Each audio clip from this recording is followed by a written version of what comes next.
Hey guys, आज हम हमारा remaining chapter 4 theory of demand micro economics का कंप्लीट करेंगे। उसका जो रिमेनिंग टॉपिक्स रह गए हैं, पहले हम देख लेते हैं कि हमने लास्ट लेक्चर में क्या क्या चीज़ें डिस्कस की थी।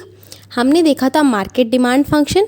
उसके अंदर क्या क्या चीज़ें थी कि मार्केट में ऐसी कौन कौन से फैक्टर्स होते हैं जो हमारी डिमांड को इफ़ेक्ट करते हैं, जिसकी वजह से हमारी डिमांड में कुछ ना कुछ चेंज आता है या फिर इंक्रीज़ होती है या डिक्रीज़ होती है। हमने इंडिविजुअल डिमांड फंक्शन में कुछ चीज़ें पढ़ी थी, उसमें वो हमने सारे फैक्टर्स कवर कर लिए थे। जो 2 फैक्टर्स थे जो नए थे मार्केट डिमांड में, वो हमने इसमें कवर किए थे। कौन कौन से फैक्टर्स थे हम देख लेते हैं एक बार। PX on price of a good, PR price of related good, Y income of the consumer, YD income distribution in the economy, N number of consumers या बायर्स। ये सब चीज़ें हैं जो हमारी डिमांड को इफ़ेक्ट करती हैं। ये हमारे डिमांड फंक्शन का पार्ट है। फिर हमने देखा था कि लॉ ऑफ डिमांड क्या होता है। ये हमें इन्वर्स रिलेशनशिप शो करता है प्राइस और डिमांड में। कैसे प्राइस इंक्रीज़ होता है तो डिमांड डिक्रीज़ होती है, प्राइस डिक्रीज़ होता है तो डिमांड इंक्रीज़ होती है। फिर हमने देखा था डिमांड कर्व क्यों डाउनवर्ड स्लॉपिंग होता है। इसके हमने रीजंस देखे थे। मार्जिनल डिमिनिशिंग मार्जिनल यूटिलिटी हो गया, लॉ ऑफ डिमांड हो गया। ये चीज़ों की वजह से हमारा डिमांड कर्व है वो डाउनवर्ड स्लॉपिंग होता है। फिर हमने देखा था कि एक्सेप्शंस क्या हैं। हमने देखा था ग्रिफिन गुड्स हो गए, इन्फीरियर क्वालिटी गुड्स हो गए, उनका कैसे होता है, उनका डिमांड कर्व जो होता है वो अपवर्ड होता है, sloping upward, left to right. Okay, अब हम आज का टॉपिक शुरू कर रहे हैं। जब आपको ये वाले सारे टॉपिक्स क्लियर होंगे तभी आपको आज का टॉपिक क्लियर होगा। तो जो प्रीवियस जो भी लेक्चर्स हैं, जो फर्स्ट और ये सेकंड आज वाला, ये दोनों लेक्चर्स के आपको सारे लिंक्स डिस्क्रिप्शन में मिल जाएंगे। पहले उन्हें क्लियर कीजिएगा। आज का टॉपिक, आज हम क्या पढ़ेंगे कि मूवमेंट क्या होती है। हमने अब तक क्या देखा कि डिमांड का कभी तो हमें शो हो रहा है कि एक जगह से दूसरी जगह शिफ्ट हो रहा है। कभी हमने देखा कि एक ही कर्व बना हुआ है, उसके ऊपर क्वांटिटी और प्राइस में चेंजेस शो हो रहे हैं, है ना। तो आपको कंफ्यूजिंग होगा कि कब डिमांड कर्व आगे की तरफ या पीछे की तरफ शिफ्ट होगा, या कब डिमांड कर्व अपनी जगह पे रहकर ही डिमांड इंक्रीज डिक्रीज होएगी। इसके हम रीजंस और अपने ये टॉपिक देखते हैं। और ये सबसे इम्पॉर्टेंट टॉपिक है जो CBSE अपने एग्ज़ाम्स में पूछता है। क्वेश्चन क्या बनता है कि difference between the movement and shifting of demand curve. Movement और शिफ्टिंग ऑफ डिमांड कर्व में दोनों में डिफरेंस पूछा जा सकता है।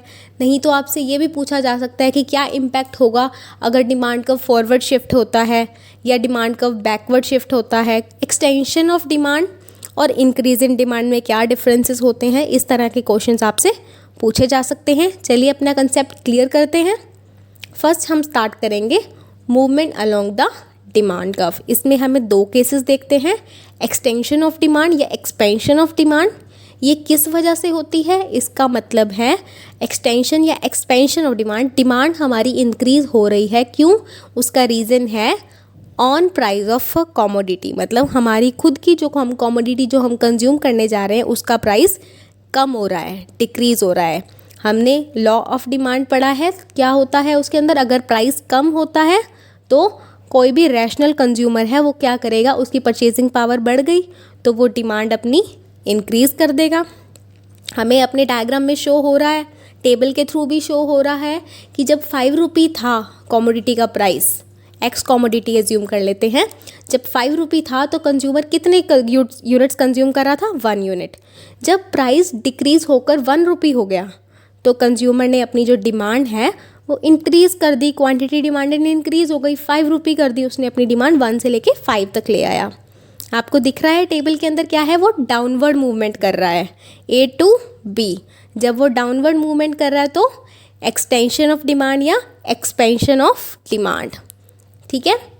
नेक्स्ट है हमारा contraction of demand. Contraction of demand क्या होता है, जब कंज्यूमर अपवर्ड मूवमेंट करता है, मतलब उसके खुद के कमोडिटी के प्राइस की वजह से ही उसकी जो डिमांड है उसमें चेंज आ रहा है। क्या है इसमें कॉन्ट्रैक्शन ऑफ डिमांड कर्व में, कॉन्ट्रैक्शन का मतलब क्या होता है, डिमांड कम करना। डिमांड वो कम कब करेगा, जब प्राइस उसका इंक्रीज़ होगा। इस पे लॉ वही सेम एप्लीकेबल है, लॉ ऑफ डिमांड। प्राइस उसका 1 रुपये था तो उसने अपनी क्वांटिटी जो डिमांड करा था वो 5 यूनिट्स हो, है ना। जब उसका प्राइस इंक्रीज़ हो गया 1 रुपी से 5 रुपी, तो कंज्यूमर ने अपनी डिमांड जो है वो कम कर दी। क्यों? क्योंकि उसकी रियल इनकम कम हो गई। ठीक है, तो अब वो क्या कर रहा है, बी पॉइंट से लेके ए पॉइंट पर मूव कर रहा है। डायग्राम के अंदर आपको शो हो रहा है कि जब वो अपवर्ड मूवमेंट करता है उसको हम बोलते हैं कॉन्ट्रैक्शन ऑफ डिमांड। जो एक्सटेंशन और कॉन्ट्रैक्शन है दोनों में क्या होता है, खुद की जो कमोडिटी वो कंज्यूम कर रहा है, on price of a commodity अगर चेंज होता है तो ये दो सिचुएशंस होती हैं। हमारा नेक्स्ट है shifting of demand curve. Shifting of demand curve में क्या होता है, या तो कंज्यूमर का जो डिमांड कर्व है फॉरवर्ड शिफ्ट होता है या बैकवर्ड शिफ्ट होता है। पहले हम देख लेते हैं ये किस वजह से होता है, फॉरवर्ड या बैकवर्ड। ये प्राइस की वजह से नहीं होता है। प्राइस की वजह से क्या क्या चीज़ें होती हैं, एक्सटेंशन और कॉन्ट्रैक्शन। कि फॉरवर्ड और बैकवर्ड शिफ्ट किसकी वजह से होता है, other factors other than on price of a commodity. Factors और डिटर्मिनेंट्स हम पढ़ चुके हैं अपने लास्ट लेक्चर में। क्या क्या चीज़ें थी वो, PX मतलब प्राइस ऑफ ऑन कमोडिटी को हमें इग्नोर करना है। उसके अलावा जो भी थे, PR price of related good. Related goods कौन से थे, सब्स्टिट्यूट गुड और complementary good. Income of consumer, income इसे इफेक्ट करेगी। टेस्ट एंड प्रेफरेंसेस की वजह से अगर कंज्यूमर अपनी डिमांड चेंज कर रहा है, कंज्यूमर की एक्सपेक्टेशंस चेंज हो रही हैं कि फ्यूचर में कुछ ना कुछ चेंज आने वाला है, जो वो कमोडिटी कंज्यूम करने वाला है उसकी अवेलेबिलिटी में। पॉपुलेशन साइज़ में अगर कोई चेंज आने वाला है, या फिर डिस्ट्रीब्यूशन ऑफ इनकम में अगर कोई चेंज आता है, तो कंज्यूमर की डिमांड क्या होती है, फॉरवर्ड या बैकवर्ड शिफ्ट होती है। अब देखते हैं कि हम फॉरवर्ड शिफ्ट इन डिमांड क्या होता है। It refers to a situation when quantity demanded, जो वो डिमांड कर रहा है वो इंक्रीज होती है। किस वजह से, अदर फैक्टर्स की वजह से। अदर फैक्टर्स की वजह से कैसे, प्राइस कांस्टेंट रहेगा, प्राइस में चेंज नहीं होगा। 10 रुपी, जब वो 10 रुपी प्राइस था, उसकी डिमांड पहले तो 20 थी, प्राइस तो सेम है लेकिन उसकी डिमांड इंक्रीज हो, 20 से 10 हो गई, डिक्रीज हो गई। ठीक है,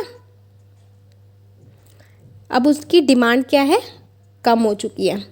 प्राइस ऑफ रिलेटेड गुड, ठीक है, अगर उसका रिलेटेड गुड का प्राइस चेंज हो रहा है, मतलब अगर उसका सब्स्टिट्यूट गुड का, जो वो सब्स्टिट्यूट गुड है, अगर उसका प्राइस इंक्रीज हो जाता है तो वो क्या करेगा, जो कमोडिटी वो कंज्यूम कर रहा है उसकी डिमांड इंक्रीज कर देगा। उसकी वजह से उसका जो डिमांड कर्व है वो D1 से D2 चला जाएगा। इनकम ऑफ कंज्यूमर में क्या होता है, अगर उसकी इनकम इंक्रीज होएगी तो भी उसका डिमांड का फॉरवर्ड शिफ्ट होगा। टेस्ट एंड प्रेफरेंसेस, अगर फैशन में कोई नई चीज़ आई है तो उसकी डिमांड वो इंक्रीज कर देगा। अगर एक्सपेक्टेशंस देख रहा है कि नियर फ्यूचर में उसकी जो डिमांड है, जो अवेलेबिलिटी है, जो वो कंज्यूमर वो कंज्यूम करने वाला है, अवेलेबिलिटी, अगर अवेलेबिलिटी उस गुड की कम होने वाली है तो वो क्या करेगा, अब अपनी डिमांड इंक्रीज कर देगा इस टाइम पे। पॉपुलेशन साइज़ के अकॉर्डिंग है, अगर डिमांड कंज्यूमर्स बढ़ गए हैं मार्केट में, तो अगर मान लो प्राइस कंज्यूमर्स बढ़ गए एडवर्टीजमेंट वगैरह की वजह से, अदर फैक्टर्स होते हैं ना, तो उसकी वजह से क्या होगा, तो डिमांड इंक्रीज हो जाएगी।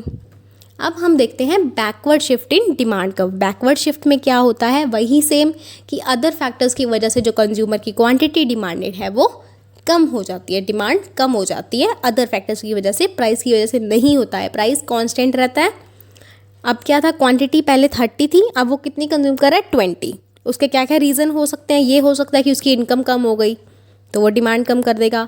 टेस्ट एंड प्रेफरेंस, वो चीज़ आउटडेटेड हो गई है, ऑब्सोलेट हो चुकी है, अब वो मार्केट में उसकी इतना ट्रेंड नहीं है तो वो उसकी डिमांड कम कर देगा। अगर उसकी इनकम कम हो गई, रियल इनकम, तो वो उससे अपनी डिमांड कम कर देगा। अगर वो एक्सपेक्टेशन सोच रहा है कि आगे जाके वो चीज़, मतलब जो उसका गुड वो कंज्यूम कर रहा है उसका आगे जाके प्राइस कम होने वाला है, तो वो अब लॉस क्यों बियर करेगा ना ज़्यादा प्राइस में ख़रीद के, तो वो डिमांड कम कर देगा, D1 से D2 में शिफ्ट हो जाएगा।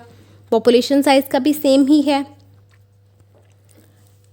अब हम देखते हैं हमारा नेक्स्ट, हमने ये दो चीज़ों में क्या देखा है, फॉरवर्ड और बैकवर्ड शिफ्ट में, कि प्राइस हमारा कांस्टेंट रहता है और अदर फैक्टर्स जो हैं PR, Y, T, E, N और YD, इनकी वजह से अगर कोई ना कोई चेंज आता है डिमांड में, ये होते हैं शिफ्टिंग ऑफ डिमांड कर्व। ठीक है, हमने अब दोनों केसेस देख लिए हैं कि मूवमेंट क्या होता है और शिफ्टिंग क्या होता है। अब हमारा most important question, cross price effect, कि कैसे एक प्राइस की, how price of related good affect the demand of A commodity. मतलब रिलेटेड गुड, जैसे कि रिलेटेड गुड कौन कौन से टाइप के होते हैं, दो तरीके के होते हैं, सब्स्टिट्यूट गुड और कॉम्प्लीमेंट्री गुड।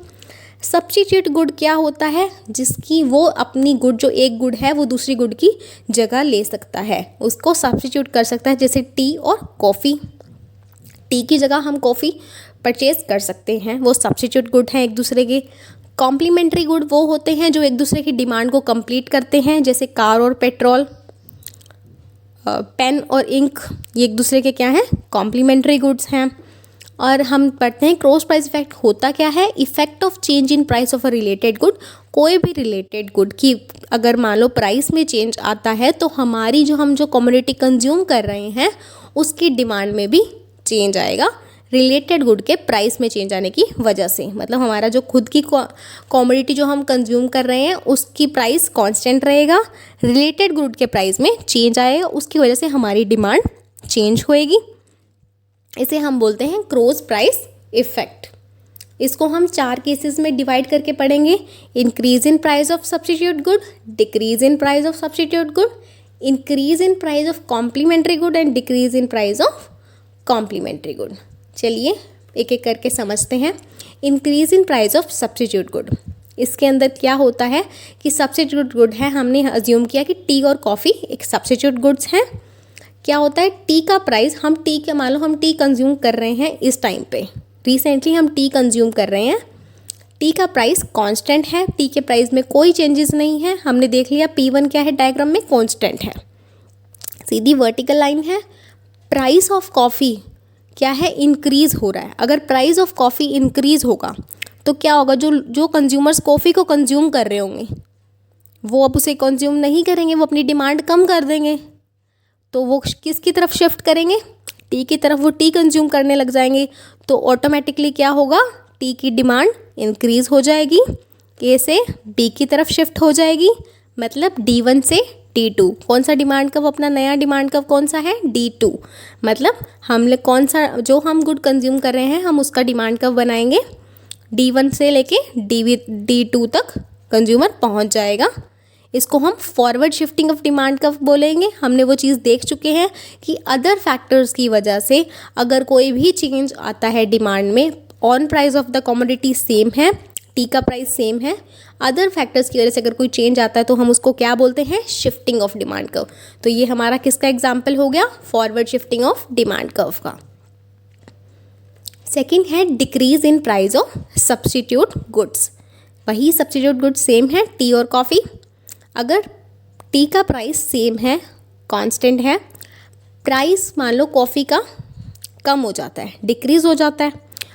अब टी का प्राइस, मान लो टी का प्राइस 10 रुपये था, कॉफ़ी का प्राइस भी 10 रुपीज़ था, लेकिन कॉफ़ी का प्राइस कम हो गया, तो अब तो कॉफ़ी उनको क्या लग रही है, सस्ती लग रही है टी से, तो टी महंगी होगी इन कंपैरिजन। तो क्या करेंगे, जो टी वाले जो कंज्यूमर्स हैं वो किसकी तरफ शिफ्ट हो जाएंगे, कॉफ़ी की तरफ, मतलब वो कॉफ़ी की डिमांड करनी शुरू कर देंगे। तो टी का जो डिमांड कर्व है वो बैकवर्ड शिफ्ट होगा, मतलब टी की डिमांड वो कम कर देंगे कंज्यूमर्स। B2 ए आ रहे हैं पॉइंट में, D1 टू D2, कौन सा डिमांड कर्व, नया डिमांड कर्व कौन सा है हमारा, D2 पे शिफ्ट कर रहे हैं, मतलब बैकवर्ड शिफ्टिंग, लेफ्टवर्ड शिफ्ट हो रहा है हमारा डिमांड कर्व अदर फैक्टर की वजह से। यहाँ पे अदर फैक्टर कौन सा है हमारा, प्राइस ऑफ रिलेटेड गुड। ठीक है, हमारा नेक्स्ट है increase in price of complementary good. Complementary good मैंने आपको बता चुकी हूँ कि कौन से होते हैं, कॉम्प्लीमेंट्री गुड्स जो एक दूसरे की डिमांड को कंप्लीट करते हैं, जैसे कार और पेट्रोल का हम एग्जाम्पल लेके चलते हैं। अब क्या है, प्राइस ऑफ कार क्या है, कांस्टेंट है, प्राइस ऑफ पेट्रोल का प्राइस मान लो बढ़ जाता है, इंक्रीज़ हो जाता है। अब पेट्रोल का प्राइस इंक्रीज़ हो गया तो कंज्यूमर्स को महंगा पड़ रहा है कार चलाना, कार कहीं भी लेके जाना, तो क्योंकि पेट्रोल उनको महंगा पड़ रहा है अब, तो वो क्या करेंगे, कार्स को कम परचेज करेंगे, पब्लिक व्हीकल्स जो मार्केट पब्लिक ट्रांसपोर्ट्स हैं उनको यूज़ करेंगे, गवर्नमेंट वाले जो चलते हैं, तो कार का यूज़, जो प्राइवेट कार है उसका कम यूज़ कम करेंगे, तो वो लेस कार्स परचेज करेंगे। इन कंपैरिजन जो मार्केट में परचेज हो रही है वो कार्स की क्या हो जाएगी, कम हो जाएगी। तो प्राइस ऑफ कार कांस्टेंट है, हम डिमांड कर्व किसका बना रहे हैं, कार्स का बनाते हैं। प्राइस सेम है लेकिन उसकी डिमांड कम हो गई कार्स की, तो कंज्यूमर का डिमांड कब किससे शिफ्ट हो गया, D1 से D2 शिफ्ट हो गया कंज्यूमर का डिमांड का B to A। इसको हम बैकवर्ड शिफ्टिंग बोलेंगे। अदर फैक्टर की वजह से ही हमारा क्या होता है, डिमांड कम हुई है, प्राइस हमारा ऑन गुड का, ऑन गुड कौन सा है, कार है, वो कांस्टेंट है। नेक्स्ट है हमारा decrease in price of complementary good. इसमें क्या है, वही सेम सिचुएशन है कि प्राइस हमारा कार का कांस्टेंट है, पेट्रोल का प्राइस कम हो रहा है। पेट्रोल का प्राइस अगर कम हो गया तो कंज्यूमर्स को सस्ता पड़ रहा है, तो कंज्यूमर्स क्या करेंगे, कार्स की परचेज़ ज़्यादा होएगी। रैशनल कंज्यूमर क्या करेगा, ज़्यादा से ज़्यादा कार परचेज़ करेगा। मार्केट में कार्स की कंज्यूमर क्या हो जाएगी, हम मार्केट को स्टडी कर रहे हैं, मार्केट में कार्स की जो परचेज़ है वो ज़्यादा हो जाएगी।